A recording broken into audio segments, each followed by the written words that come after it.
Pambaong good vibes naman po tayo for weekend, mga kapuso. Isang lalaki from Zamboanga City na Lodi para sa kanyang honesty. Heto ang kanyang inspiring story. Hindi ko kailangan ng powers para maging bayani. Yan ang pinatunayan ng tricycle driver na si Eusebio Montefalcon. Sinuuli po kasi niya ang napulot na pouch na may laman palang 150,000 pesos. Wow! Pero yan ang isang retired bus driver na galing sa separation pay sa pinasukang kumpanya. Hindi niya namalayan na nahulog pala ang pouch nang ipapasok sana sa kanyang bag.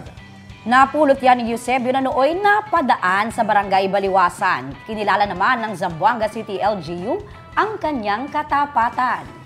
Good job! Sana yan ang mga dumadami, di ba? Na Sana lahi. yan ang maging normal. Yan, Yes, tama. oo, honesty is the Correct. best policy always. Galing. Always. Yan ang magandang ehemplo sa ating lahat, di ba?